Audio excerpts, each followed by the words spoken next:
মন কৰিব জাতীয়তাবাদৰ ধ্বজা বহনকাৰী অসম গণ পৰিষদ দলটোৱে এটা সময়ত চৰকাৰ গঠন কৰিছিল। মুখ্যমন্ত্ৰী, উপমুখ্যমন্ত্ৰী, গৃহমন্ত্ৰী, স্বাস্থ্যমন্ত্ৰী সকলোবিলাক আছিল। তেওঁলোকে চৰকাৰ গঠন কৰিবলৈ সক্ষম হৈছিল। আজি সেই চৰকাৰ গঠন কৰা দলটোৱে নিজৰ জাতীয়তাবাদী অস্তিত্ব বা চৰিত্ৰ হেৰুৱাই ৰাষ্ট্ৰীয়তাবাদী দলৰ নেগুৰত নধৰাকৈ অসমত চলিবই নোৱাৰা হ'ল।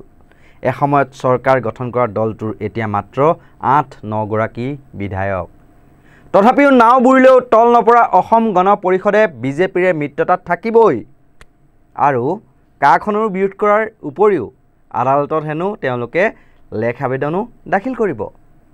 এয়া অসম গণ পৰিষদৰ দুমুখীয়া স্থিতি নহয়নে?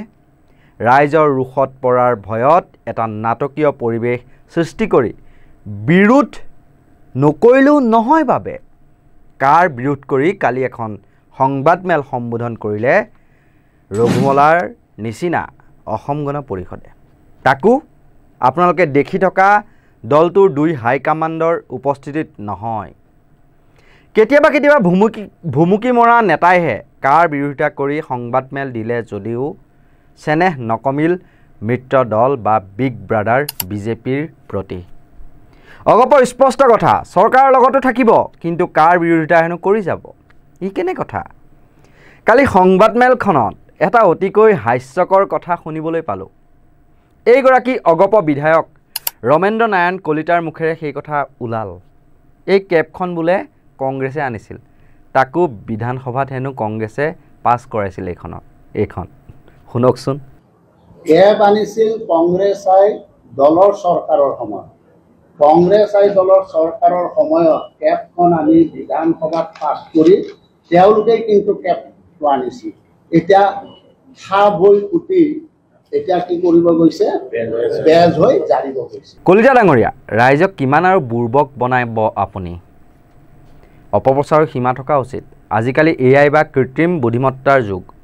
গতিকে ChatGPTক সুধিলেও ক'ব যে 2019 চনত কেন্দ্ৰীয় গৃহমন্ত্ৰী অমিত শ্বাহে কেবখন উত্থাপন কৰিছিল আৰু যাৰ জৰিয়তে 2014 চনৰ 31 ডিচেম্বৰলৈকে অহা অমুছলমান অৰ্থাৎ 6টা ধৰ্মৰ লোকক ভাৰতত নাগৰিকত্ব দিয়াৰ নিয়ম তেওঁলোকে কৰিছিল।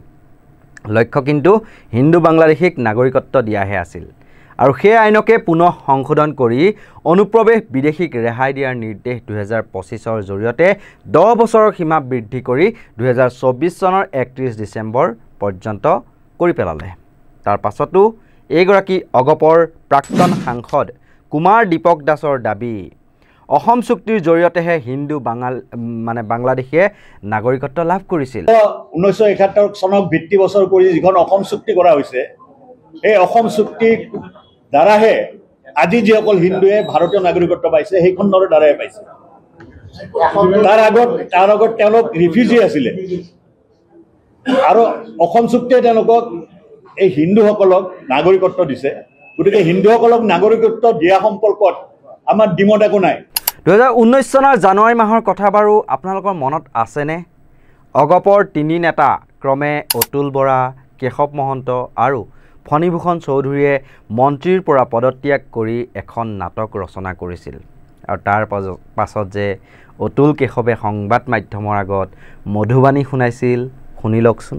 চৰকাৰৰ এনে হঠকাৰী সিদ্ধান্ত অসমৰ স্বাৰ্থ বিঘ্নিত কৰিব আৰু তেতিয়াই আমি সিদ্ধান্ত লৈছিলোঁ যদি এনেকুৱা হয় তেতিয়াহ'লে আমি পদত্যাগ কৰিম আৰু আজি আমি পদত্যাগ পত্ৰ এতিয়া আপোনালোকে দেখিছে যে সমগ্ৰ অসমতে প্ৰতিবাদ হৈছে। কেন্দ্ৰীয় চৰকাৰৰ এনে হঠকাৰী সিদ্ধান্তৰ বিৰুদ্ধে প্ৰতিবাদ হৈছে, চৌপাশে প্ৰতিবাদ হৈছে। আমি ৰাইজৰ লগত চামিল হওঁ, ৰাইজৰ লগত আমি লগ হৈ আহিম। পত্ৰ মাননীয় মুখ্যমন্ত্ৰীৰ হাতত আমি দিলোঁ আৰু বিগত সময়ছোৱাত অসমৰ ৰাজপথৰ পৰা সাংসদৰ মজিয়ালৈকে যি আন্দোলনৰ কাৰ্যসূচী আমি পালন কৰিছিলোঁ, তাত ভাৰতবৰ্ষৰ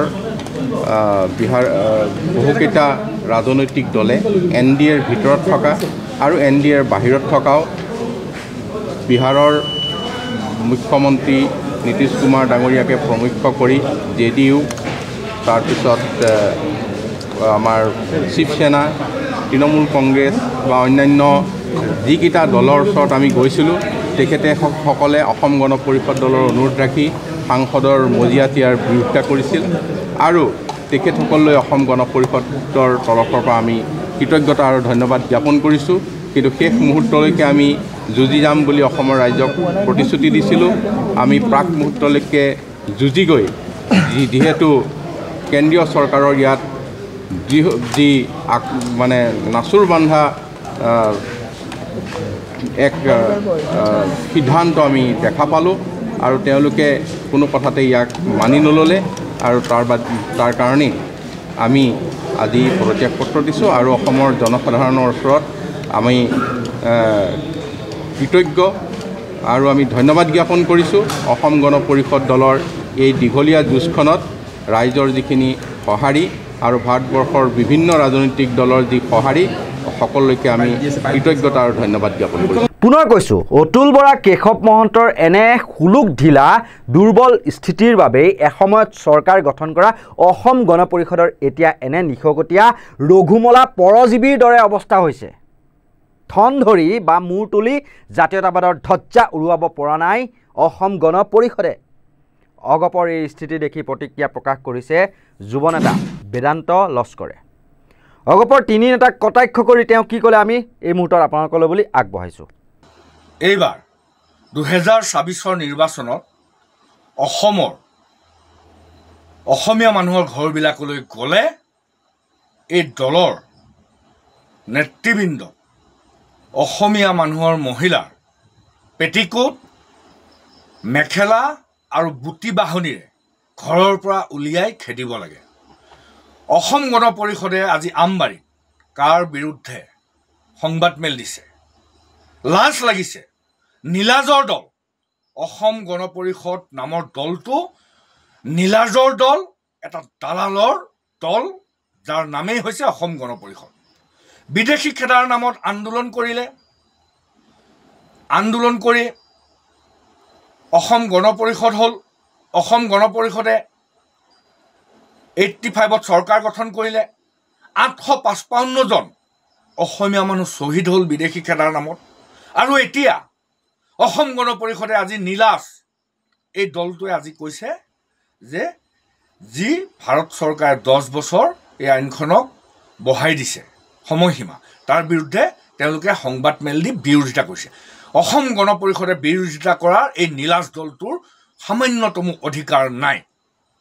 বীৰেন্দ্ৰ প্ৰসাদ বৈশ্য ডাঙৰীয়াই, সাংসদ বীৰেন্দ্ৰ প্ৰসাদ বৈশ্য ডাঙৰীয়াই কাৰ সপক্ষত ভোট দিছে আৰু এতিয়া আকৌ আজি ইলেকশ্যন আহিল নহয়, তেওঁলোকে কাৰ বিপক্ষত কথা ক'বলৈ আহিছে। অত্যন্ত দুৰ্ভাগ্যজনক কথা অসমীয়া জাতিটোৰ কাৰণে।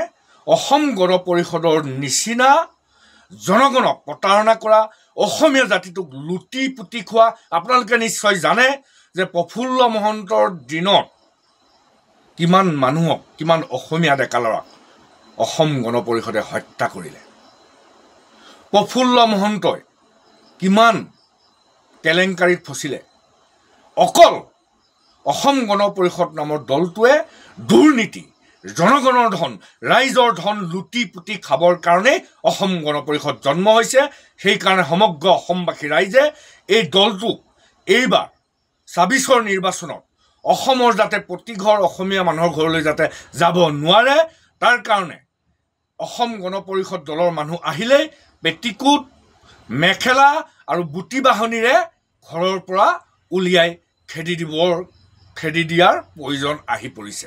মনত ৰাখিব, ভাৰতবৰ্ষত বিজেপিৰ সৈতে মিত্ৰপাশত আবদ্ধ হৈ বহু আঞ্চলিক দল নিশকতীয়া হৈ পৰিল, যাৰ নেকি চৰকাৰ আছিল সৌ সিদিনালৈকে। মহাৰাষ্ট্ৰৰ শিৱসেনালৈকে চাওকচোন, এসময়ত চৰকাৰত আছিল আৰু এতিয়া চৰকাৰৰ মিত্ৰজোঁটতহে আছে স্থান। গোৱাত বিজেপিয়ে মহাৰাষ্ট্ৰবাদী গুমণ্ট পাৰ্টি চমুকৈ MGPক একাষৰীয়া কৰিলে আৰু ঠন ধৰি উঠিব নোৱাৰা কৰি পেলালে বিজেপিয়ে। আৰু এতিয়া বিহাৰত নীতিশ কুমাৰৰ JDUৰ ক্ষেত্ৰতো একেই কৰিবলৈ গৈ আছে বিজেপিয়ে। পঞ্জাৱত আকালি দলৰ অৱস্থা কেনেদৰে মূৰ তুলি থিয় দিব নোৱাৰা কৰিলে সেয়া সকলোৱে জানে। উৰিষ্যাৰ বিজু জনতা দলৰ চৰকাৰ উফৰাই পেলালে। কিছুদিন আগলৈকে তেওঁলোকে দপদপাই আছিল আৰু বিজেপিৰ সৈতেও মিত্ৰতাত আছিল আৰু এতিয়া কি কৰিলে গতি অগপৰ ক্ষেত্ৰতো নিজেই একো সিদ্ধান্ত ল'ব নোৱাৰা নিশকটীয়া কৰিলেই সকলোৰে চকুৰ আগতে আৰু কি যে গতি নহ'ব এসময়তো মুখ্যমন্ত্ৰী হিমন্ত বিশ্ব শৰ্মাই কৈছিল যে অগপৰ যিটো কাৰ্যালয় সেইটো হয়তো বিয়া হ'ব বা ক্লাব ঘৰলৈ পৰিণত হ'ব সেইবুলিতো মন্তব্য কৰিয়ে থৈছিল গতিকে আজিৰ এই অসম গণ পৰিষদৰ এই অৱস্থাৰ তেওঁলোকৰ নিজৰ দলৰ মাজতে নেতাসকলৰ মাজত পৰ্যালোচনা হ'বনে বাৰে প্ৰতি দেখোন তেওঁলোকে পৰ্যালোচনা সভা কিছুমান পাতি থাকে কিন্তু তেওঁলোকৰ দুখ ক'ত সেই কথা উপলব্ধি কৰি আগৰ সেই চৰকাৰ গঠন কৰা অগপৰ যি শক্তি আছিল এসময়ত ৰাইজৰ অসমীয়া ৰাইজৰ যি মৰম আছিল আশা আছিল সেই আশা মানে পুনৰাই ঘূৰাই আনিব পাৰিবনে ৰাইজৰ মনত থিতাপি ল'ব পাৰিবনে সেয়া কিন্তু লাখটকীয়া প্ৰশ্নত পৰিণত হৈছে এনেকুৱা ধৰণৰ সত্য নিৰপেক্ষ নিৰ্ভীক ৰাইজৰ পক্ষত থাকি কৰা বিশ্লেষণৰ বাবে আপোনালোকে চাই থাকিব নৰ্থ ইষ্ট নাও আৰু ইয়াৰ লগে লগে মই কল্পজ্যোতি শইকীয়াই বিদায় লৈছোঁ ধন্যবাদ